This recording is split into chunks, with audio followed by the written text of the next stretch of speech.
भारत तो लेते हैं, जी जी। वही आता है नव भारत। आप हैं आदरणीय मेघाराम साहू जी। जी एक समय में आप शक्ति विधानसभा से विधायक रहे, मंत्री रहे आप। जी आपका स्वागत करते हैं हम लोक सदन के यूट्यूब चैनल पर। आपसे हम जानना चाहते हैं, मुख्यमंत्री जी कल आ रहे हैं यहाँ, जी हाँ जी हाँ तो क्या ऐसा आप बात बताना चाहेंगे जी हाँ। कि वो ध्यान दें और यहाँ का कुछ भला हो?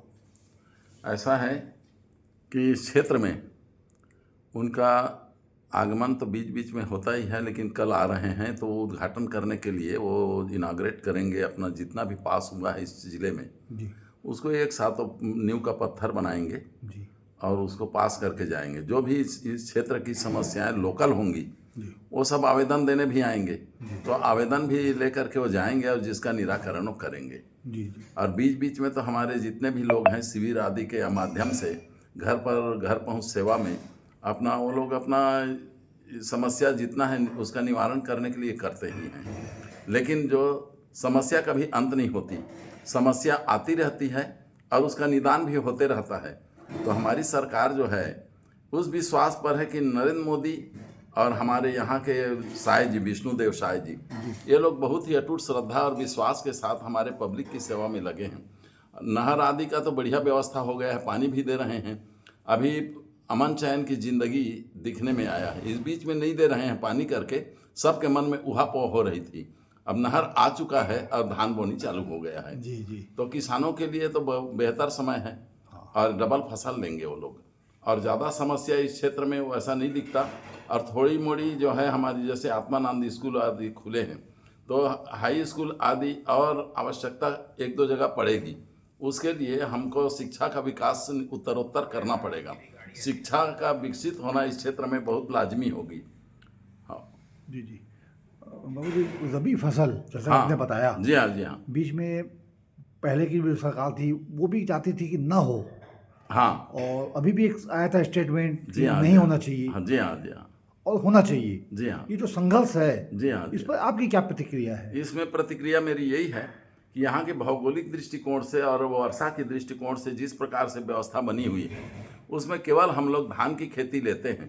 और पहले से ही टिकरा आदि जितने हैं, जिसमें जैसे कि ये हरुना टाइप के खेत होते, उसको खोद खोद करके बड़ा बना चुके हैं किसान। और धान की इस सरकार ने जो लेवाली लिया है, बिक्री माने समर्थन मूल्य, और उसके साथ अपना एडिंग करके बोनस भी देना शुरू कर दिया, 3100 में जा रहा है। तो किसानों की माली स्थिति तो सुधरी है, लेकिन सहजता के साथ वो लोग कमा लेते हैं धान को। और धान की फसल ज़्यादा ही लेना उनके लिए सहजता होता है, और तो इसलिए वो लोग धान की फसल ही पसंद करते हैं। सरकार इसको लेती नहीं है, लेकिन फिर भी अच्छे भाव में बेच लेते हैं। यहाँ जितने भी हमारे मिलर्स हैं और कोचिए हैं धान के, ये अच्छे भाव दे करके खरीदते हैं। तो किसानों के लिए दूसरी फसल जितना भी मिल जाता है उनके लिए वो स्टेपनी का काम करता है, क्योंकि फसल जो उगाने में जो खर्च है वो बहुत ज़्यादा आता है बारिश के दिनों में। उस समय जो कीड़े मकोड़े आदि के प्रकोप होते हैं उसके लिए महंगे महंगे दवाई आ जाती है, तो उसकी आपूर्ति करने के लिए ये पूरा हो जाता है। ये स्टेपनी का ही काम करता है। इसलिए किसान इसको चाहते हैं कि हमको डलवा फसल भी लेनी है, दूसरी फसल, तो धान में ही सबकी रुचि हो जाती है। अच्छा, अन्य जो फसलें होती हैं जी जिसकी हाँ बार बार बात होती है जी हाँ सरकार के जी द्वारा, हाँ जी हाँ जी हाँ। इस पर भी थोड़ा बताइए ताकि किसान जागरूक हो जाए हमारे क्षेत्र के। इसमें क्या है कि अन्य प्रकार की फसल हैं वो छोटे छोटे एरिया में इधर के लोग लगाते हैं, जो एक समय में एक आध महीने के लिए उनके खर्च चलाने के लिए होता है, कोलाबाड़ी का जैसा बोलते हैं। और बड़ा यहाँ बाग बगीचा नहीं लग पाता, जैसे रायपुर में है और आपके धमतरी साइड में है या दुर्ग साइड में है। उस साइड में बड़े बड़े अपने जितने भी उद्यानिकी काम होता है, वैज्ञानिक बगीचे का काम होता है, तो जैसे टमाटर है और ये तो क्या है कच्चे फसल हैं, और उसमें सही समय में किसानों को भाव ढंग से नहीं मिल पाता और किसान को इधर रोना पड़ जाता है, इसलिए उधर कोई किसी ने ध्यान नहीं दिया। हम ही लोग भाटा का फसल लगाए थे, बैगन का, लेकिन उसमें कास्ट ज़्यादा आ जाता था और मंडी में जाने के बाद इतना गिरावट हो जाती थी कि हम लोगों को उसमें लाभ का नहीं वो नुकसान का वो सौदा हो गया। तो 3-4 साल तो देखे और 3-4 साल बाद उसको उजाड़ भी दिए और धान की फिर खेती उसी को कर लिए। मैं 5 एकड़ में लगवाता था बैगन का, और उसमें यदि हम तोड़ने वाले का ही देखते थे तो 200 रुपया तोड़ने वाले एक महिला लेती थी जी। और उसमें 36-40 की महिलाएं हम लोग रोजगारी में रखते थे जी। और वो लोग तोड़ करके जाते थे तो 7,000 से ऊपर तो उनका पेमेंट होता था उतना और गाड़ी पैसा में भर के जाते थे। हमारे लोग अलग लगे रहते थे, 5,000 आता था। 5 रुपए 7 रुपए में बैगन चला जाता था मंडी में, 1 2 3 बोल देते थे तो नुकसान। उसमें हमारा निकल जाता था। तो उसमें 2-2 हज़ार हमको आपूर्ति करनी पड़ती थी और हमारा समय भी बर्बाद होता था। तो उसको हम लोग नष्ट कर दिए और उसको धान की फसल लेना शुरू कर दिए। धान का ऐसा है, एक बार कटाई किए तो कभी बिकेगा, वो खराब होने का नहीं, सुखा के लाते हैं तो इस साल नहीं तो फिर साल बेच लेते हैं, फिर साल नहीं तो फिर साल बेच लेंगे। वो पुराना भी पड़ा रहता है, उसका भी लेवाल आ जाते हैं माने खरीदी करने वाले। तो उसमें घाटा हम लोगों को नहीं होता, कम भाव में जाएगा तो भी। जी हाँ जी। और सामूहिक रूप से खेती होती है और सामूहिक पहले इक्का दुक्का लगाते थे डलवा फसल को, तो उसमें सब तरफ से घेराबंदी करना पड़ता था, जानवरों से बचाना पड़ता था, एक महंगे सौदे हो जाते थे वो भी। लेकिन अब जैसे नहर का पानी आ गया इस क्षेत्र में तो नहर के पानी में अच्छा फसल आने लगा है।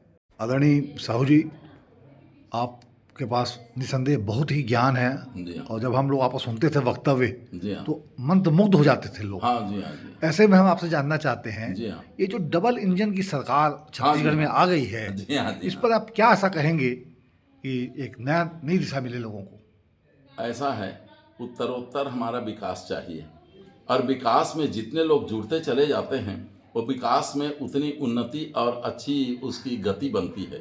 तो ये डबल इंजन की सरकार जो होता है, पहले क्या होता था कि हमारे यहाँ तो भाजपा आ जाता था और वहाँ कांग्रेस बैठी रहती थी, और यदि उधर भाजपा अटल जी का आ गया तो इधर कांग्रेस जोगी सरकार आ गई, तो दोनों में कंट्राडिक्शन ऐसा होता था जिसके कारण हमारा विकास अवरुद्ध हो जाता था। अब कहीं कोई रोक टोक नहीं है, हमको जो समस्या है उसके लिए मांगने पर वहाँ से केंद्र से अपने को एड मिल जाता है और उसको उसमें फिर निर्बाध रूप से हम लोग अपने एक दायरे पर लोगों की सेवा कर सकते हैं और समृद्धि पाने के लिए जितना भी हमारा विकास कार्य है उसको हम लोग करने में सक्षम हो जाते हैं। तो डबल इंजन के सरकार माने दोनों तरफ का है। इसमें क्या है कि समवर्ती सूची बनती है, समवर्ती सूची में राज्य का अलग हो जाता है और केंद्र का अलग हो जाता है और दोनों को मिला करके हम लोग समवर्ती सूची बनाते हैं। तो समवर्ती सूची में पहले अंतर आ जाता था, भाई भतीजावाद आ जाता था या मौसिया का भाव आ जाता था, माँ का और मौसी का। लेकिन इसमें क्या है कि सब एक माँ के उदर से हैं, कहाँ नरेंद्र मोदी और कहाँ विष्णुदेव साय, और वहाँ जो मंत्री हैं यहाँ जो मंत्री, हम लोग एक घर और परिवार के हो गए। तो दोनों इंजन जब जुड़ जाता है ताकत बढ़ जाती है, समवर्ती सूची में हमारा काम होने लगता है। जी जी जी जी हाँ। तो क्या आपको लग रहा है कि एक साल में जो काम किया है विष्णुदेव साय सरकार ने, जी हाँ जी हाँ, वो ज़्यादा तीव्र गति से और ज़्यादा प्रभावशाली काम से हुआ है, विकास हुआ है क्षेत्र का? क्या है, विकास का दायरा बहुत बढ़ गया है। विकास का दायरा ऐसा बढ़ गया है कि जो चीज़ अनछुआ होता था उसे भी हम लोग छूने लगे हैं। चाहे शिक्षा का क्षेत्र हो, शिक्षा में ऐसे जंगल के लोग, रिमोट के लोग, बस्तर है और आपका इधर सरगुजा है, बहुत पीछे हो जाते थे, शिक्षा में बहुत पीछे हो जाते थे। डॉक्टर रमन ने ही शुरू किया, लेकिन उसमें बाधा जो केंद्र सरकार की आती थी और उसके बाद जो हमारा डबल इंजन लग जाता है तो हम चाहेंगे वो ऐसा विकास कर लेंगे।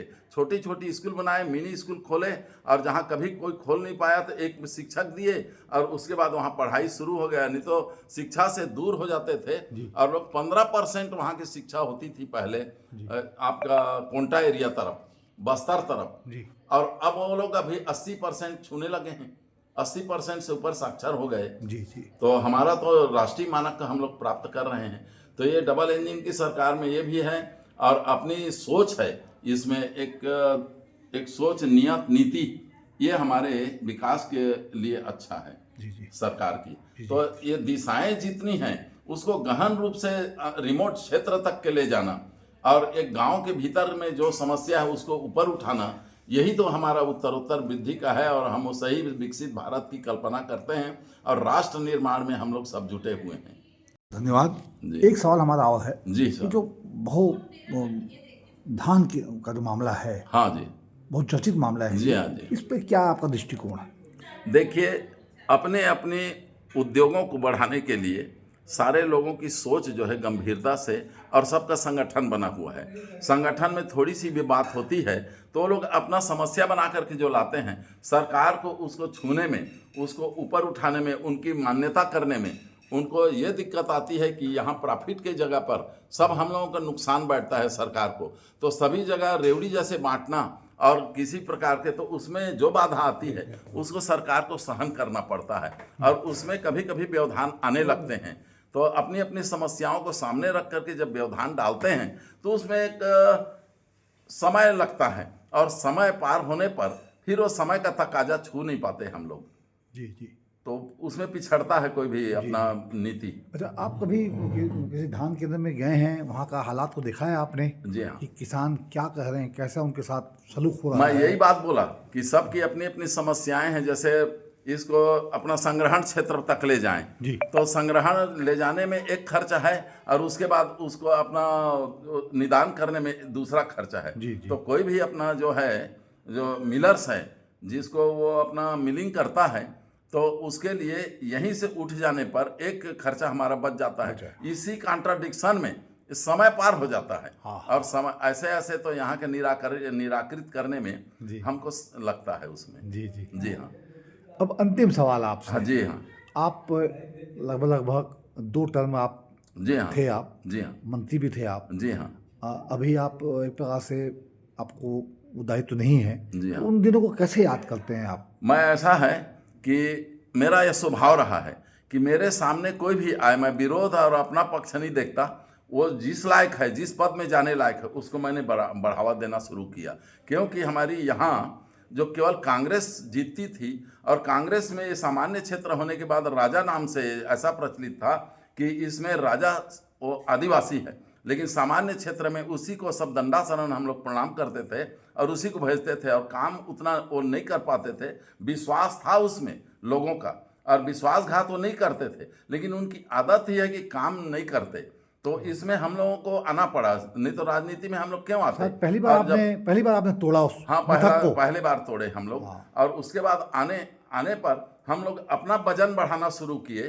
तो जगह जगह जितने लोग हैं, जो जिस पद के लायक है, उसको हम लोग बढ़ाना शुरू किए और अपना लाव लश्कर को बढ़ा करके वजनी रूप से हम लोग आगे बढ़े, ताकि कोई भी जीत जाए क्षेत्र में, केवल कांग्रेस से ना जीते। और कांग्रेस से तो हम लोग लोहा लेते ही अपनी सरकार बनाना है तो अपना भी योगदान हो। फिर भी अभी देखिए, पूरा सांसद एरिया पूरा कांग्रेस जीत के चली गई है और हम लोग पीछे रह गए हैं। तो ये हमारे लोगों की थोड़ा आलस्यपन है और ढंग से वो लोग नहीं देख पाए, इसीलिए हम लोग चुके हैं। इसमें अन्य कारण और कई हो सकते हैं, लेकिन उसको हम लोग सुधार कर किए हैं। अभी संगठन में फिर रचनात्मक कार्य हुई है और संगठन के लोग अपना इस चिंता में आए हैं हमारी सरकार कैसे भी बने और हम लोगों का योगदान सरकार बनाने में कैसे एक अच्छी से अच्छी भूमिका इसमें हम लोग अदा कर सकें, उसके लिए चिंतित होकर के हम लोग आगे बढ़े हैं। धन्यवाद आदरणीय। जी हाँ।